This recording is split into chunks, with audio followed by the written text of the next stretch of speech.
Hi, I'm Dr. Bertice Berry, and I want to tell you a story. Yeah, I've been trying to record the story before, and it brought me to tears. So, I, since last week, have been fighting bronchitis. I'm winning. I'm winning. I don't always like to hear folks say, feel better, because when you are sick, you're not feeling anything really. It's when the sickness leaves and then you feel it and you're like, whoa. Anyway, um, my mother, when we were growing up, and she'd be talking about something she's struggling with or dealing with or whatever, she'd always say, just live long enough. You'll go through it. Just live long enough. Mom, why such and such and such? Just live long enough. Mom, how come we don't have any money to do such and such? Just live long enough. Mom, why are you so mad? Just live long enough. No, we would have never asked my mother why she was so mad. That just wasn't going to happen. Anyway, so I had bronchitis since a little bit over a week. And I was reminded of something that happened with my mother, and it just cracked me up. When my mother was sick, she had to have a steroid medicine, and it would affect her temperament.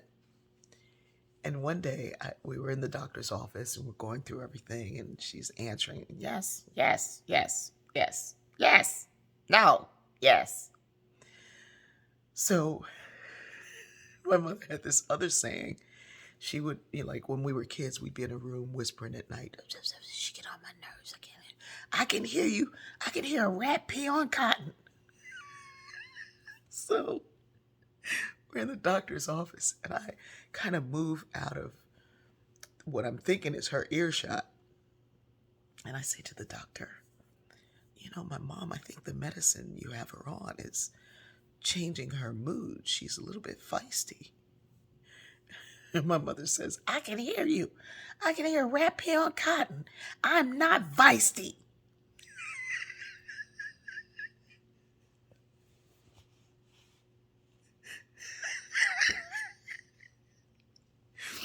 So this week, I needed a steroid for bronchitis. And I was trying to explain something to Fatima and Elena. And Fatima looked at me and said, Mom, are you feisty? Just live long enough.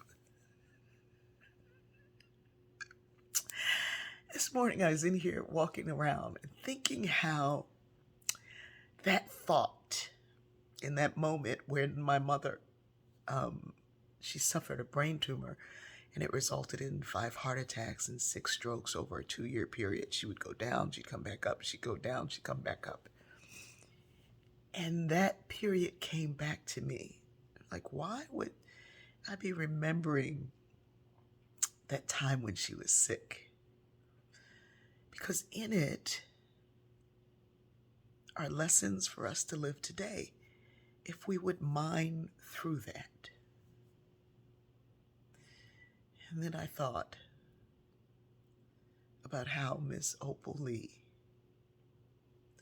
took the darkest day of her childhood when 500 white supremacists burned her family out of the hard-earned home that her father and mother had worked for, stood around and said, get out of here, don't come back, destroyed everything they had. It was Juneteenth. It was a day of independence, Freedom Day. And she took that most painful day and turned it to a day of celebration. What if,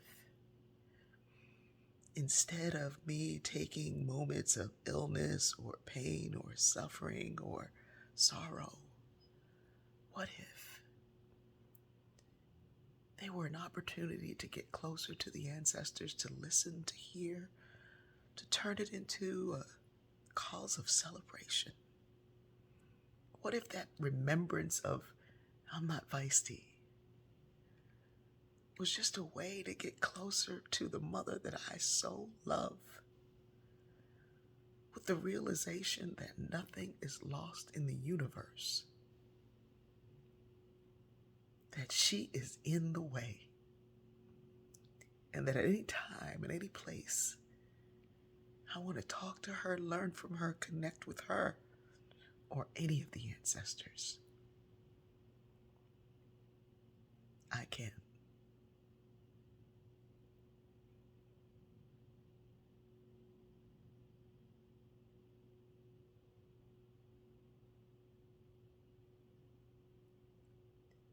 Use those situations, those moments that separate you from the joy that you want to feel,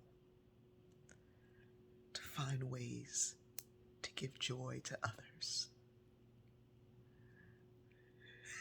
I'm going back to bed because I'm not feisty. I love you.